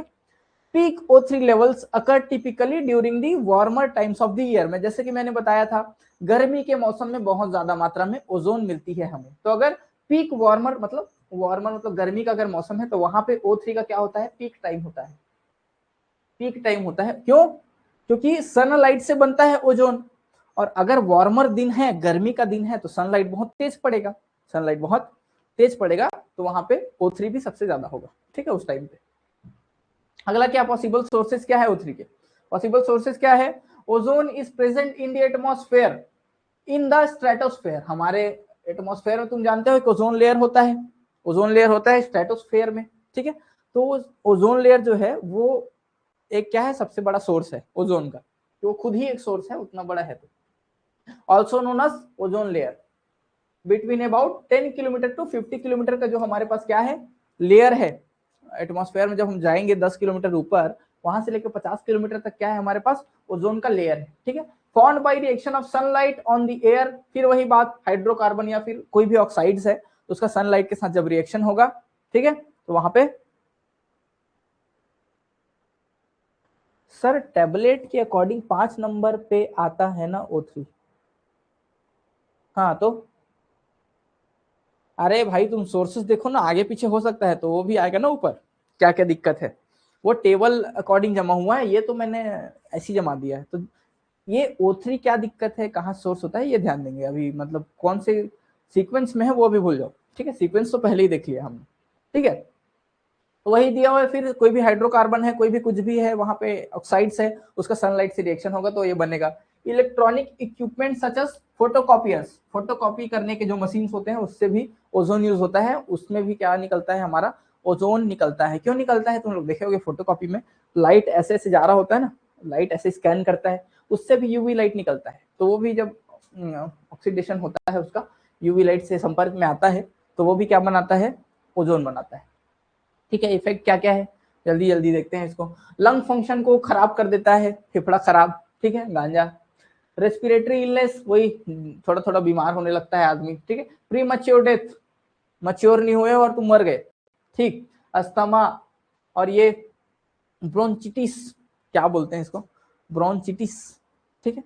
ये क्या है, ये क्या है, ये भी तुम्हारे मतलब जब श्वास नली होता है, जब जहां से तुम सांस लेते हो, सांस लेते हैं तो वो वाला जो नली होता है वो थोड़ा सा सूज जाता है, वो थोड़ा सा सूजन हो जाता है उसमें, ठीक है, इसलिए एयर पास, जो ऑक्सीजन है वो अच्छे से पास नहीं हो पाती, वो वाला बीमारी है, ठीक है। हार्ट अटैक हो सकता है, अदर कोई भी कंप्लेन्स भी हो सकती है, अदर कोई भी कॉम्प्लिकेशंस भी आ सकती हैं, ठीक है। Ground level ozone and pollutant which interferes with photosynthesis and stunt overall growth of some plant species. अगर ओजोन की मात्रा ज्यादा होती है एटमॉस्फेयर में तो जो पेड़ पौधे हैं उनका फोटोसिंथेसिस करने का जो नॉर्मल रेट है वो गिर जाता है, और उतने तेज स्पीड से वो अच्छे से फोटोसिंथेसिस नहीं कर पाते और उनका ग्रोथ रुक जाता है, उनका ग्रोथ बहुत धीरे धीरे होने लगता है, ये दिक्कत आ जाती है, ठीक है। ठीक, क्या है अगला, PM2.5 बोल रहे थे, PM2.5 अब नीचे से ऊपर जा रहे हैं, समझ लो। PM10 था, अब पहले PM2.5 देखते हैं क्या होता है। PM2.5 जब less than equals to 2.5 micrometre हो जाता है तब क्या हो जाता है, ये PM2.5 हो जाता है, ठीक है। अब क्या है ये, airborne particle smaller than 2.5 micrometre, ठीक है, कॉल्ड फाइन पार्टिकल्स, बहुत फाइन पार्टिकल्स है, गैस के पार्टिकल्स होते हैं, एकदम छोटे छोटे पार्टिकल्स होते हैं, ठीक है। ऑर्गेनिक एलिमेंट ऐसे कुछ कुछ कंबस्टाइन मटेरियल्स, नॉन कंबस्टाइन मटेरियल्स, ये सब ज्यादा जानने की जरूरत नहीं है, नीचे देखो, ठीक है। यहाँ पे बस ये देख लो, कार्बोनेशियस मटेरियल जो है ना, कार्बोनेशियस मटेरियल मतलब बहुत छोटे छोटे मटेरियल्स, ऑर्गेनिक मटेरियल्स जो होते हैं, ऑर्गेनिक मटेरियल से क्या समझते हो, मतलब ऑर्गेनिक तरीके के मटेरियल्स, प्राकृतिक मटेरियल्स, ठीक है, प्राकृतिक मटेरियल्स बहुत छोटे होते हैं, बहुत छोटे, ठीक है। PM2.5 tend to penetrate into a gas exchange regions of lungs in very small particles। क्या है कि ये क्योंकि बहुत छोटे होते हैं तो हमारे जो लंग्स वगैरह हैं उसमें भी घुस जाते हैं, हवा के साथ मिलके हमारे लंग्स वगैरह में भी घुस जाते हैं, और बहुत सारे क्या करते हैं, लंग डिसीज पैदा करते हैं हमारे फेफड़ों में, ठीक है। ये बहुत छोटा है और आसानी से हमारे सांस के मिलकर सांस के अंदर जाकर हमारे फेफड़ों में घुस जाती है और बहुत बड़ा दिक्कत कर देती है, ठीक है। ठीक, चलो अगला क्या है, पॉसिबल सोर्सेज क्या है PM2.5 की, ठीक है। Fine particles are largely form from gases, mainly gases से ये फॉर्म होते हैं, जैसे कि मैंने बताया गैस के पार्टिकल बहुत छोटे छोटे होते हैं एटम्स के फॉर्म में, तो गैसेस बहुत छोटे होते हैं। Ultra fine particles are formed by nuclear reaction, nucleation, जो भी न्यूक्लियर रिएक्शंस होते हैं ना, रेडिएशन वाला, न्यूक्लियर रिएक्शन, ये सब चीज में क्या होता है, बहुत छोटे छोटे एटम्स बाहर आते हैं, ठीक है, तो अल्ट्रा फाइन पार्टिकल्स बोलते हैं उनको, बहुत छोटे छोटे पार्टिकल्स, ये भी इसी के अंदर आते हैं, क्यों, क्योंकि ये 2.5 माइक्रोमीटर से कम है, ठीक है। फिर अगला क्या है, वेहिकुलर इमिशन, वेहिकुलर इमिशन जो भी तुम्हारे गाड़ियों से काले काले धुएं निकलते हैं, ठीक है, वो क्या है, वो भी इसको दिक्कत करते हैं, ठीक है। इंडस्ट्रियल कंबशन प्लांट्स, सम पब्लिक पावर जनरेशन, ठीक है। इंडस्ट्रियल कंबशन प्लांट्स, इंडस्ट्रियल जो प्लांट्स हैं हमारे जिसमें कोयले वोले जलते हैं और कुछ भी जलता है वहां पे, और पावर जनरेशन वाले जो पब्लिक प्लांट्स हैं, पावर प्लांट्स, वहां से भी ये सब PM 2.5 जो है निकलता है। ठीक, लास्ट में क्या है, commercial and residential combustion. Commercial and residential commercial मतलब बिजनेस वाला क्षेत्र में, ठीक है, कुछ जलाते हैं। रेसिडेंशियल मतलब रेसिडेंशियल एरिया में कुछ कुछ कागज जला रहे हैं या फिर कुछ और जला रहे हैं, तो भी उसमें से हो सकता है बड़े पार्टिकल्स भी निकले, लेकिन बहुत छोटा छोटा पार्टिकल्स भी उसमें से निकलता है।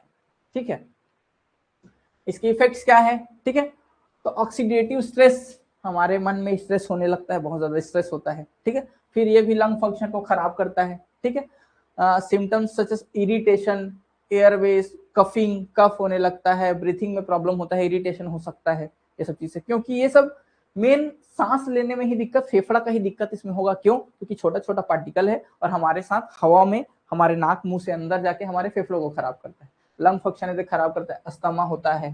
ठीक है, और ऐसी ऐसी हार्ट बीट इरेगुलर हो जाता है।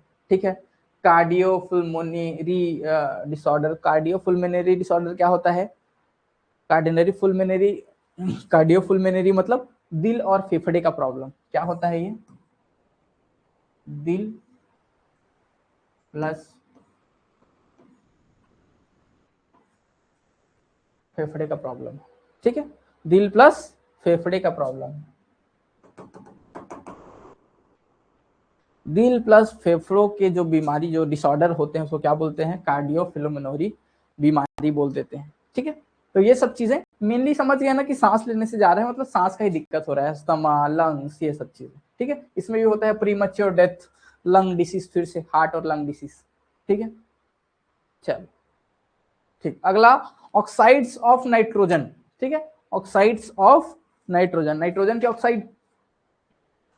ठीक है, नाइट्रोजन के ऑक्साइड देखते हैं। देखो, oxides of nitrogen are a generic term of a group of highly reactive gases that contains nitrogen and oxygen. एक कंपाउंड है, एक गैस है जो कि नाइट्रोजन और ऑक्सीजन कंटेन करता है, ये दोनों मिलके क्या बनते हैं, नाइट्रोजन के ऑक्साइड्स बनते हैं, और इसको लिखते हैं NOx, क्योंकि X अलग अलग अमाउंट में हो सकता है। X मतलब ऑक्सीजन जो है अलग अलग अमाउंट में हो सकता है, जैसे NO होता है, NO2 होता है, NO2 होता है, ये सब ठीक है। तो ये है नाइट्रोजन ऑक्सीजन के मिलकर एक कंपाउंड बनता है, गैसियस कंपाउंड, जो कि क्या होता है, नाइट्रोजन के ऑक्साइड्स होते हैं। ठीक है, अब NOx are emitted as nitrogen oxide बोल रहे हैं। सबसे पहले क्या होता है, ये नाइट्रोजन ऑक्साइड के रूप में इमिट होता है, NO के रूप में। ठीक है, NO के रूप में, क्योंकि ये बहुत हाई रिएक्टिव होता है, मतलब बहुत अनस्टेबल होता है। नाइट्रोजन ऑक्साइड जो है वो बहुत ज्यादा अनस्टेबल होता है, तो ये क्या करता है, एटमॉस्फेयर के ऑक्सीजन से रिएक्ट करता है और जल्दी से जल्दी क्या बना लेता है, NO2 बना लेता है। और NO2 थोड़ा सा क्या है, स्थायी मतलब स्टेबल कंपाउंड है, तो इसलिए NO2 बना रहता है लंबे समय तक। ठीक है, लिखा भी है, rapidly oxidised to more toxic nitrogen dioxide. अब ये जो NO है, NO से ज्यादा टॉक्सिक होता है मेरा NO2। NO2 जो है वो ज्यादा पॉल्यूटेंट है, ज्यादा खतरनाक है, ज्यादा हार्मफुल है हमारे लिए। ठीक है, NO2। Nitrogen dioxide is a reddish brown toxic gas. क्या है, रेडिश ब्राउन कलर का टॉक्सिक गैस है, with a characteristic of sharp and biting odour, मतलब उसका जो गंध है वो बहुत शार्प और बिटिंग होता है, कड़वा टाइप का गंध होता है। ठीक है, and is a prominent air pollutant, मतलब जो प्राइमरी पॉल्यूटेंट, प्रोमिनेंट जो बहुत स्ट्रॉन्ग जो है एयर पॉल्यूटेंट है। सबसे पहले क्या आता था, SO2, देन NO2। तो ये दोनों जो है बहुत स्ट्रॉन्ग एयर पॉल्यूटेंट है, जो एयर को बहुत ज्यादा पॉल्यूट करते हैं। ठीक है, ठीक, अगला क्या है, possible sources of nitrogen dioxide, मतलब या फिर नाइट्रोजन के ऑक्साइड्स। लाइटनिंग, लाइटनिंग, अगर हवा में तो नाइट्रोजन है ही, कितना 79% नाइट्रोजन है, 78% नाइट्रोजन है। और लाइटनिंग मतलब बिजली चमकना, तो बिजली चमकता है तो पता नहीं ऐसा कुछ तो होता है, क्या होता है मुझे भी पता नहीं, पूछना पड़ेगा। लाइटनिंग से, बिजली से, कि तुम भाई नाइट्रोजन के साथ ऐसा क्या करते हो कोने में ले जाके कि वो नाइट्रोजन से नाइट्रोजन के ऑक्साइड में बदल जाता है। ठीक है, तो लाइटनिंग होता है जिसकी वजह से भी नाइट्रोजन के ऑक्साइड्स हमारे बनते हैं। अगला क्या है, फॉरेस्ट फायर्स, अगर जंगल में आग लगता है, गर्मी के दिनों में लगता है ना जंगल में आग, तो जंगल में भी बहुत सारा दिक्कत ऐसा है, और हवा में नाइट्रोजन है, इसलिए क्या बनते हैं, वहां पे भी नाइट्रोजन के ऑक्साइड बन जाते हैं। बैक्टीरियल एक्टिविटी ऑफ सॉइल, मिट्टी के अंदर जो बैक्टीरियल एक्टिविटी होते हैं, ह्यूमस वगैरह जब बनते हैं, तो वहां से भी क्या निकलता है, सॉइल से क्या निकलता है, नाइट्रोजन के ऑक्साइड्स बनते हैं। ठीक है, अगला क्या है, हाई टेम्परेचर कंबशन, अगर बहुत ज्यादा टेम्परेचर में कंबशन मतलब जलाना, ठीक है, लकड़ी जल रहा है, बहुत सारे ऐसे चीजें जल रहे हैं बहुत हाई टेम्परेचर में, तो वहां से भी क्या निकलते हैं मेरे, नाइट्रोजन के ऑक्साइड निकलते हैं। मेनली इंडस्ट्री एरिया या फिर पावर स्टेशन, पावर प्लांट्स में ऐसा पाया जाता है, ठीक है। Burning of biomass in fossil fuels, fossil fuels वही मतलब अंदर के दबे वाले फ्यूल्स, ऑयल, डीजल, कोल, ये सब किस में आते हैं, फॉसिल फ्यूल्स में आते हैं, ठीक। तो फॉसिल फ्यूल्स और बायोमास, बायोमास मतलब समझ रहे हैं ना, बायोमास गोबर वाला गैस जो होता है वो भी बायोमास होता है। तो ये सब चीज के जलने से भी क्या होता है, मेरा नाइट्रोजन का ऑक्साइड बनता है, ठीक है। अब इसके इफेक्ट क्या क्या है नाइट्रोजन के ऑक्साइड पे, irritates the nose in throat, throat मतलब गला, ठीक है। तो मेरे नाक और गले में क्या करता है, बहुत ज्यादा इरिटेशन पैदा करता है कि गले में खराश आ गया, मतलब छीला हुआ लग रहा है गला, पानी नहीं पी पा रहा हूँ, खा नहीं पा रहा हूँ। नाक में दिक्कत हो रहा है, सर्दी टाइप का, नाक खुजला रहा है, नाक में थोड़ा तकलीफ हो रहा है, ये सब चीजें भी क्या है, नाइट्रोजन के ऑक्साइड्स के अंदर आती है। Increase susceptibility to respiratory infections, क्या है इसका मतलब, ये क्या है इसको पढ़ के बताओ। ससेप्टिबिलिटी, ठीक है, ससेप्टिबिलिटी बोलते हैं, ठीक है। इंक्रीज ससेप्टिबिलिटी मतलब अगर कुछ नॉर्मल चीज चल रहा है तो उसको और तेजी से बढ़ा देना, इंक्रीज ससेप्टिबिलिटी। ससेप्टिबिलिटी का हिंदी मतलब होता है संवेदनशील, अगर समझ पाओ तो, कोई जानता होगा हिंदी तो। संवेदनशील मतलब सेंसिटिव एक तरीके से बोल सकते हैं। तो मेरा जो रेस्पिरेटरी इन्फेक्शन है, नॉर्मल जो इन्फेक्शन मेरा है उसको ज्यादा तेज कर देता है, जो इन्फेक्शन थोड़ा थोड़ा फैल रहा था उसको और ज्यादा सेंसिटिव बना देता है और तेज मेरा इन्फेक्शन फैलने लगता है, ठीक है। ये होता है नाइट्रोजन डाइऑक्साइड की वजह से, ठीक है। अब आ गया PM10, क्या गया, PM10। PM10 में मैंने क्या बोला था, PM10 होता है less than equals to 10 micrometre. 10 micrometre अगर है तो एक इसके अंदर आएगा, PM10 के अंदर आएगा। पर्टिकुलेट मैटर है, is a complex mixture of suspended solid and liquid particles in a semi equilibrium with surrounding gases। कोई भी गैस में अगर इस साइज के पार्टिकल मौजूद है तो वो क्या बोलते हैं उसको, PM10 बोलते हैं, पर्टिकुलेट मैटर 10, ठीक। The major constituents of respirable suspended particulate matter are organic and in elemental carbon metals elements like silicon, magnesium, iron, ions like sulfates, nitrates, ammonium। इतना सब चीज याद रखने की जरूरत नहीं है, जो भी हमारा क्या है ये सारी चीजें हैं बोल रहे हैं। हो सकता है क्या, कार्बन के एलिमेंट्स हो सकते हैं, मेटल के एलिमेंट्स हो सकते हैं, जैसे सिलिकॉन हो गया। सिलिकॉन क्या है, थोड़ा चमकदार टाइप का होता है, सेमीकंडक्टर, वो थोड़ा थोड़ा पार्टिकल में टूट टूट के हवा में उड़ने लगता है। मैग्नीशियम है, ठीक है, मैग्नीशियम क्या होता है, मेटल है ये भी। तो इन सब के आयरन, आयंस, बहुत छोटे छोटे पार्टिकल्स जो कि 10 माइक्रोमीटर से कम है, ठीक है। अब ये हो गए मेटल्स के एलिमेंट। कुछ होता है ions, sulphate ion, nitrate ion, ammonium ion, ठीक है। ये सब आयन जब क्या है छोटे छोटे पार्टिकल्स में हवा में फैल जाते हैं, हवा के अंदर आ जाते हैं, तो वो क्या बन जाते हैं, पॉल्यूटेंट बन जाते हैं। और अगर साइज उनका इसमें मेल खा रहा है तो वो क्या बन जाता है, PM10 बन जाता है, ठीक है। PM10 can settle in the bronchi and lungs and cause health problems, ठीक है। गले, लंग्स, फेफड़े, श्वास की नली जहां भी है सब जगह क्या होता है हमारा, अगर PM10 जम जाए, ठीक है, PM10 जम जाए तो वहां पे क्या करता है, वहां पे भी डिसीज पैदा कर सकता है, ठीक है। ब्रोंची भी वही जो सांस लेने का नली का नीचे का हिस्सा होता है, उसमें थोड़ा सूजन का दिक्कत आ जाता है PM10 अगर होता है तो, अगर सांस नली में घुस गया तो जो भी छोटे छोटे पार्टिकल्स हैं जो कि सांस लेने में हमारे अंदर जाते हैं, उसकी वजह से क्या होता है, लंग डिसीज हमेशा होता है, लंग्स के डिसीज हमेशा होते हैं, हेल्थ प्रॉब्लम हमेशा होते हैं। श्वास नली में भी, जो सांस लेने का नाली है उसमें भी दिक्कत आ सकता है, ठीक है। तो ये हो गया PM10। अब इसके पॉसिबल सोर्सेस क्या है, इसके पॉसिबल सोर्सेस बहुत सारे, जैसे बोल सकते हैं व्हीकल, नॉर्मल आग जलना, कुछ भी, कहां से पॉल्यूशन, जहां भी तुमको धूल धक्कर दिख रहा है वो सब किस में आ जाता है, इसमें आ जाता है। देखो वाइंड ब्लोन डस्ट, हवा में कस के चल रहा है, रोड का धूल सब तो हवा में फैल गया तो क्या हो गया, PM10 के अंदर आता है, क्योंकि उसका साइज लगभग क्या रहता है डस्ट का, लगभग 10 माइक्रोमीटर के आसपास रहता है। रोड डस्ट, फ्लाई एश, कोयला का जला वाला एश, ठीक है। एग्रीकल्चर प्रोसेस जो भी है, घास जला दिए, सूखा घास होता है उसको जला देते हैं आजकल खेत वेत में, है ना, उसकी वजह से भी क्या बनता है, PM10 बन जाता है, ठीक है। Physical processes of crushing, grinding and abrasion of surface. Crushing, अगर कोई भी कंपनी में जहां पे क्रश कर रहे हैं, क्रशिंग समझते हो ना, कोई भी पत्थर वत्थर है कुछ भी उसको क्रश कर दिया, पूरा पाउडर कर दिया, उसको पाउडरी फॉर्म में ले आए, तो क्रशिंग हो गया, ग्राइंडिंग हो गया, पीसना, ग्राइंडिंग कर रहे हैं। And abrasion of surface, surface का एब्रेशन मतलब सरफेस को खरोच रहे हैं, खुदेड़ रहे हैं, ठीक है। तो ये सब जब चीज होता है तो इसमें धूल उड़ता है, वो धूल के कण क्या कहलाएंगे, PM10 के अंदर आ जाते हैं, क्योंकि उसका साइज लगभग वैसे ही होता है, ठीक है, ठीक है। और क्या है, फोटोकेमिकल प्रोड्यूस पार्टिकल्स, फोटोकेमिकल समझते हो, फोटोकेमिकली प्रोसेस जो होते हैं उससे जो पार्टिकल्स निकलते हैं वो सब चीजें।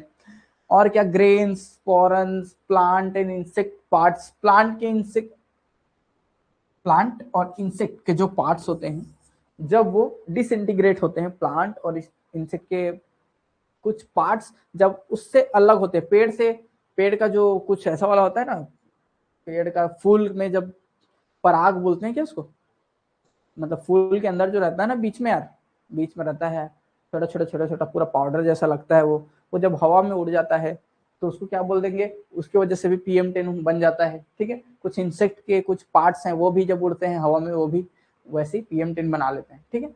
Non combustible materials release when burning fossil fuel, fossil fuel फिर आ गया।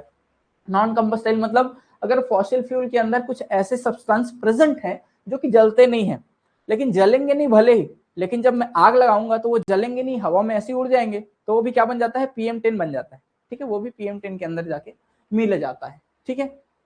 इफेक्ट ऑफ PM10 क्या है, कार्डियोपल्मिनरी प्रॉब्लम, कार्डियोपल्मिनरी क्या बताया था मैं, कार्डियोपल्मिनरी क्या बताया था, हार्ट एंड लंग का डिसीज, किसका डिसीज, हार्ट एंड लंग का डिसीज, ठीक है। इसका प्रॉब्लम होता है, क्यों, क्योंकि फिर से सांस लेने में ये सब घुस गया मेरे अंदर। अस्थमा, ब्रोंचिटिस, ठीक है, ब्रोंचिटिस का मतलब क्या बताया था, वही श्वास नली वाला, ठीक है। निमोनिया हो सकता है ओल्ड पीपल में, जो बूढ़े आदमी हैं उनमें निमोनिया फैल सकता है, ठीक है। विजिबिलिटी रिडक्शन, जो देखने वेखने का है वो भी कमी आ सकता है, अगर PM10 मेरे आंखों के आगे आके छा गया तो विजिबिलिटी का भी प्रॉब्लम होता है, ठीक है, ठीक है।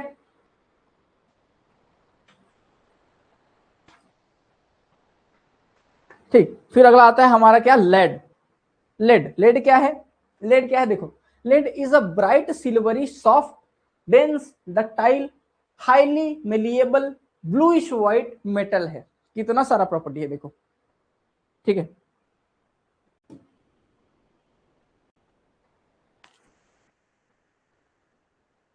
हेलो, नहीं आ रहा है क्या, नहीं चल रहा है क्या, हेलो हेलो, जल्दी बताओ, ओके, ठीक, चलो बढ़िया। लेड लास्ट है, लेड के बाद अगले क्लास में देखेंगे, लेड देख लो अच्छे से, ठीक है। चलो, लेड क्या है, ब्राइट सिल्वरी सॉफ्ट, ये इतना सब याद रखने की जरूरत नहीं है ना कि इतना मेटल है तो ब्राइट होता है सॉफ्ट होता है, बस ऐसे जानने के लिए, bright silvery soft dense ductile और highly malleable bluish white colour का एक मेटल है, मेनली क्या है, मेटल है जो कि पुअर इलेक्ट्रिकल कंडक्टिविटी होता है, पुअर इलेक्ट्रिकल है मतलब इसमें करंट दौड़ाऊंगा तो बहुत तेजी से करंट मेरा नहीं दौड़ेगा, ठीक है। Heavy metal and highly resistance to corrosion, इसमें जंग भी नहीं लगता, मतलब बहुत चमकते रहता है बहुत दिन तक, लेड तो समझते हैं ना, कांच वांच में लेड रहता है, लेड रहता है, तो वो लेड जो है वो चमकदार होता है और उसमें इलेक्ट्रिसिटी बहुत कम दौड़ता है, ठीक है। अब इसका पॉसिबल सोर्स क्या है भाई, लेड का, वेस्ट इनक्लीन, क्या लिखा है, वेस्ट इंसिनरेशन, हाँ वेस्ट इंसिनरेशन, इसका मतलब क्या है, जब वेस्ट का मैनेजमेंट करते हैं हम लोग, वेस्ट जो होता है ना हमारे पास, कचरा हो गया, कुछ कुछ पन्नी, प्लास्टिक के पन्नी हो गए, कुछ भी ऐसी चीजें जो वेस्ट का हम लोग ठीक से जब प्रोग्राम जमा रहे होते हैं वेस्ट का, उसमें से क्या निकलता है, हमारा बहुत सारा लेड रहता है, हो सकता है वो हवा में उड़ जाए, हो सकता है वो पानी में बह के लेड में मिल जाए, हो सकता है किसी के खाने में मिल जाए, है ना। तो वो वेस्ट मैनेजमेंट जब हम लोग कर रहे होते हैं उसमें भी क्या बहुत सारे लेड होते हैं, ठीक है।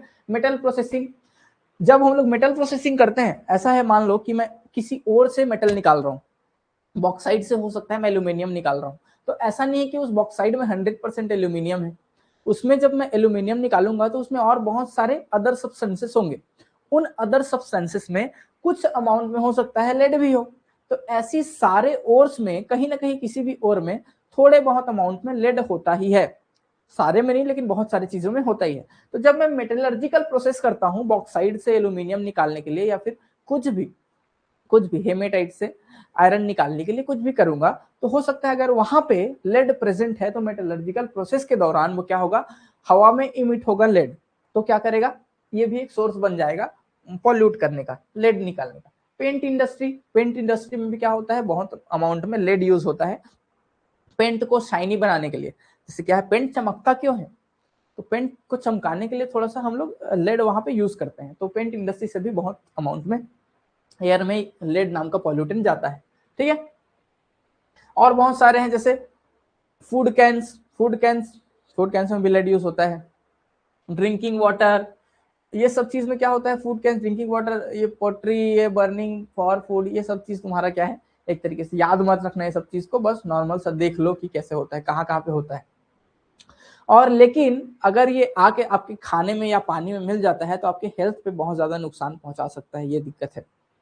ये तीन बस देख लो, वेस्ट मैनेजमेंट करने में, मेटलर्जिकल प्रोसेस और पेंट इंडस्ट्री, इन्हीं तीन जगह पे बहुत ज्यादा अमाउंट में आपका क्या निकलता है, लेड निकल रहा होता है, ठीक है।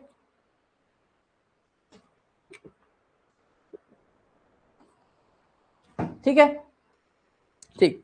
आगे ऑटोमोबाइल एग्जॉस्ट, ऑटोमोबाइल जो इंडस्ट्री है आपके पास, ऑटोमोबाइल इंडस्ट्री, उसमें भी जब जो भी एग्जॉस्ट हम लोग करते हैं बाहर जो निकालते हैं खंबे से या फिर एग्जॉस्ट फैन से, जहां से भी, वहां से भी बहुत अमाउंट में लेड आपका निकलता है, ठीक है। इफेक्ट क्या है लेड के, lead is rapidly absorb into bloodstream, जो भी तुम्हारा खून का बहाव है शरीर में, ब्लड स्ट्रीम के द्वारा बहुत ज्यादा एब्जॉर्ब हो जाता है, क्योंकि बहुत ज्यादा यूजर फ्रेंडली होता है उसके लिए, ठीक है, उसको आसान है लेड को अपने अंदर लेना। तो ये ऐसा करेगा तो क्या कर लेता है, हमारे अंदर में दिक्कत करता है बहुत सारा, ठीक है। ब्लड डिसऑर्डर कर देता है, cause blood disorders like anaemia, increase blood pressure बढ़ा देता है, सिकल सेल एनीमिया नाम का जो बीमारी होता है, ठीक है, बीमारी होता है उसमें। ब्रेस्ट मिल्क में लेड का अमाउंट होता है, वो बता रहा है, ठीक है, ब्रेस्ट मिल्क में लेड का अमाउंट होता है, ठीक है, ठीक है, वो सब तुम्हारे एग्जाम में नहीं आने वाला है, ठीक है। चलो यहाँ पे क्या है, किडनीज में दिक्कत हो सकता है, इम्यून सिस्टम खराब कर सकता है, और भी नर्वस सिस्टम आपका थोड़ा थोड़ा ये सब खराब करता है, इफेक्ट करता है आपके शरीर में, ठीक है, शरीर में इफेक्ट करता है। Weakness in fingers, wrist and ankles, जो भी मेरे जोड़ हैं, फिंगर्स ऐसे करूंगा, एंकल्स करूंगा, जो भी कुछ चीज इधर उधर करूंगा, जो भी मेरे जोड़ हैं, जोड़ों में बड़ा तकलीफ होने लगता है अगर लेड का अमाउंट आपके में बढ़ता है तो, ठीक है। बाकी ये सब मिसकैरेज की, बाकी मेल्स में दिक्कत, ये सब दिक्कत, थोड़ी बहुत दिक्कत जो की है होती है, जो कि हार्मोनल दिक्कतें हैं, हार्मोनल प्रॉब्लम्स हैं ह्यूमन बॉडी में, वो सारी चीजें भी लेड की वजह से डिसफंक्शन हो सकती है, टाइम टू टाइम में दिक्कत आ सकता है, ठीक है। तो ये होता है लेड का खराबी, ठीक है। चलो आज के लिए इतना ही रखते हैं, अगले क्लास से क्या देखेंगे, एसिड माइन ड्रेनेज, जिससे क्वेश्चन बनना स्टार्ट हो जाते हैं, पीछे भी स्टार्ट हो जाते हैं, लेकिन यहाँ से ज्यादा इंपॉर्टेंट क्वेश्चन एक्चुअल में बनना स्टार्ट हो जाता है।